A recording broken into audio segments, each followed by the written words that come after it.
आज एसआईआर के मामले पे माननीय सुप्रीम कोर्ट में सुनवाई हुई है।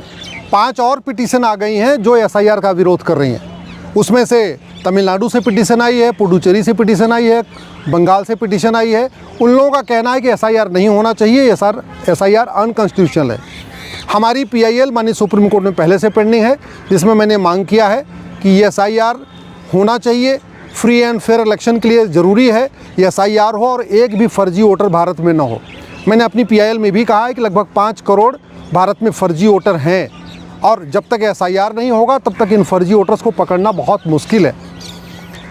पिछले तारीख पे बिहार के मामले में माननीय सुप्रीम कोर्ट ने आधार को अलाउ कर दिया था कि आधार को भी एक डॉक्यूमेंट के तरीके उपयोग किया जाएगा। मैंने उस माननीय सुप्रीम कोर्ट के आदेश का विरोध किया है और आज मैंने माननीय सुप्रीम कोर्ट को रिप्रेजेंटेशन ऑफ पीपल एक्ट और आधार एक्ट का हवाला देके कहा है कि आधार न तो रेजिडेंस प्रूफ है, आधार न तो सिटीजनशिप का प्रूफ है, आधार न तो एज प्रूफ है। और आधार जो अभी नए निकल रहे हैं 2023 के बाद से जो आधार प्रिंट हो रहे हैं उसमें लिखा भी है कि आधार न तो एज प्रूफ है, न तो रेजिडेंस प्रूफ है, न तो सिटीजनशिप का प्रूफ है। किसी भी एरिया में वोटर लिस्ट में अपना नाम जुड़वाने के लिए 3 कंडीशन ज़रूरी है। वो व्यक्ति भारत का नागरिक होना चाहिए, उसका उसी क्षेत्र में घर होना चाहिए और वो 18 साल की उम्र उसकी पूरी होनी चाहिए, हो चुकी होनी चाहिए। चूँकि आधार न तो सिटीजनशिप का प्रूफ है, न तो रेजिडेंस का प्रूफ है, न तो एज का प्रूफ है, इसलिए आधार को केवल और केवल आइडेंटिटी के लिए यूज़ किया जाए। आधार का उपयोग केवल फर्जी वोट्स को पकड़ने के लिए करना चाहिए, फर्जी वोटर को पकड़ने के लिए करना चाहिए, न कि आधार को किसी डॉक्यूमेंट के रूप में मानना चाहिए। ये आज मैंने माननीय सुप्रीम कोर्ट को दलील दिया है और मैंने माननीय सुप्रीम कोर्ट से कहा है कि अगली सुनवाई जब 26 नवंबर को होगी तो उससे पहले हमें सुन लें। इस हमारी पीआईएल पे भारत की सभी राज्य सरकारों को माननीय सुप्रीम कोर्ट ने नोटिस जारी किया है। कई राज्य सरकारें विरोध करने के लिए सुप्रीम कोर्ट में आ गई हैं, लेकिन समर्थन में एक भी राज्य सरकार अभी तक नहीं आई है। एसआईआर होना चाहिए ऐसा कह तो रहे हैं सब लोग, लेकिन माननीय सुप्रीम कोर्ट में कभी कोई नहीं आया। एसआईआर का विरोध करने के लिए कई सांसद सुप्रीम कोर्ट आ गए हैं, लेकिन एक भी सांसद हमारे एसआईआर की जो हमारी मांग है कि एसआईआर होना चाहिए, एसआईआर के समर्थन में कोई एक भी सांसद नहीं आया। विधायक भी आ गए हैं एसआईआर का विरोध में, लेकिन कोई एक भी विधायक एसआईआर के समर्थन में नहीं आया। कई सारे संगठन आ गए हैं एसआईआर का विरोध करने के लिए, कई सारे एनजीओज आ गए हैं एसआईआर का विरोध करने के लिए, लेकिन अभी तक समर्थन में कोई नहीं आया है और मामला अभी कोर्ट में चल रहा है। लगभग 20 याचिकाएँ आ गई हैं जो एसआईआर का विरोध कर रही हैं, एसआईआर को अनकॉन्स्टिट्यूशनल बता रही हैं।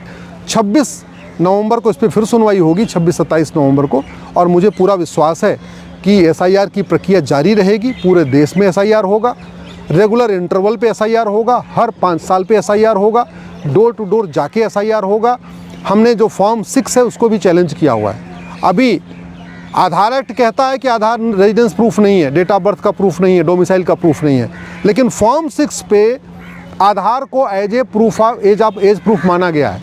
तो वो फॉर्म 6 को बदलना ज़रूरी है। फॉर्म 6 को बदलने की जिम्मेदारी केंद्र सरकार की है, पार्लियामेंट की है, लेकिन फॉर्म 6 अभी तक बदला नहीं गया है, इसलिए बहुत सारा कन्फ्यूज़न हो रखा है। इसलिए हमने फॉर्म 6 को भी चैलेंज किया है कि फॉर्म 6 में से आधार को जो एज प्रूफ माना जा रहा है इसको निकाला जाए, क्योंकि ग्राउंड लेवल पे बीएलओ और वोटर आपस में झगड़ा कर रहे हैं, आपस में टकरा रहे हैं। फॉर्म 6 पे लिखा हुआ है कि आधार एज प्रूफ है, बीएलओ कहता है एज प्रूफ नहीं है, फिर वहाँ पे ग्राउंड लेवल पे इसमें बहुत सारी समस्याएं आ रही हैं। आज ये भी मैंने माननीय सुप्रीम कोर्ट को बताया है।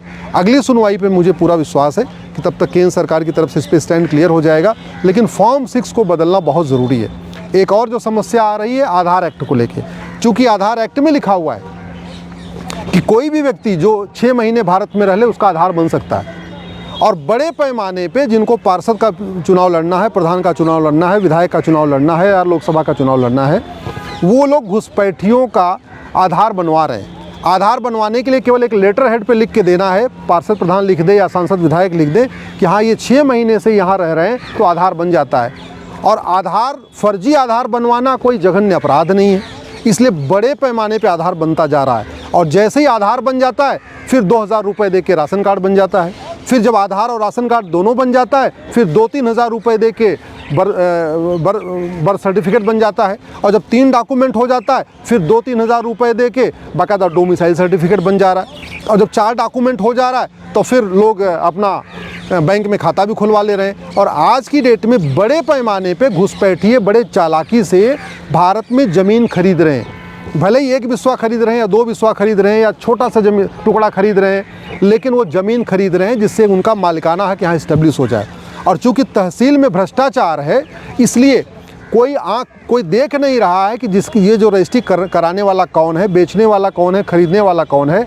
और धीरे धीरे रोहिंग्या हैं या बांग्लादेशी हैं, वो देहात के एरिया में, रूरल एरिया में जा के वहाँ पे ज़मीनों का पट्टा भी करवा रहे हैं, ज़मीन अपने नाम पे खरीद भी रहे हैं। और जब उनके पास चूँकि 5-6 डॉक्यूमेंट हो गया, ज़मीन उनके नाम पे हो गई, तो फिर आप NRC करिए, SIR करिए, कुछ भी करिए, आप उनको बाहर निकाल नहीं सकते। इसलिए मेरा केंद्र सरकार से अनुरोध है कि सबसे पहले वो फॉर्म 6 को बदलें, तत्काल बदलें। दूसरा, आधार एक्ट में एक क्लॉज डालें कि फर्जी आधार बनाना और बनवाना जघन्य अपराध है।